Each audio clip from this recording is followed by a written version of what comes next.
besoins et qu'on recherche un excellent service à un bon prix. Essentiellement, dans un premier temps, c'est la base d'une prise de décision. Pourquoi on devient membre d'une coopérative? Donc, dans une coopérative, on a un bon rapport qualité-prix, c'est le premier objet, mais dans un deuxième temps aussi, on a l'opportunité de s'impliquer, d'avoir un meilleur contrôle sur l'organisation qui va nous donner ce service-là. Et ça, c'est unique pour une coopérative, donc que ce soit par l'Assemblée générale, par différents outils de communication, on est capable de parler, on est capable de recevoir aussi de l'information, on a un meilleur contrôle sur ce qui se passe, on peut influencer le conseil d'administration naturellement, et comme dans mon cas, on peut même s'impliquer et se présenter à l'Assemblée générale pour faire partie du conseil d'administration et avoir une meilleure emprise sur son organisation.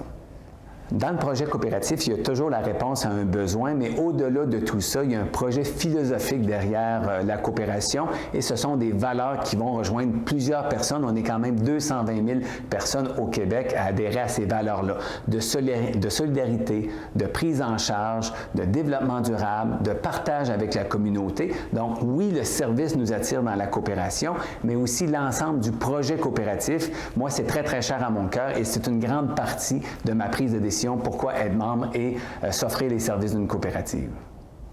Aussi, comme membre au quotidien, il y a de la transparence. Oui, on parle de l'Assemblée générale, mais ça, c'est un seul des véhicules pour avoir cette transparence-là. Il y a des journées portes ouvertes. On a également une revue qui nous parle au quotidien de notre coopérative. Il y a le site Internet. Moi, je suis aussi abonné aux nouvelles qu'on me fait parvenir par courriel. Donc, ces informations-là, c'est pas juste une fois par année. On a tendance à dire que dans les entreprises coopératives, il y a l'Assemblée générale. Mais non, c'est au quotidien, cette transparence-là. Et il y a toujours aussi la possibilité de communiquer avec son conseil d'administration à tous les jours pour avoir des réponses à nos questions.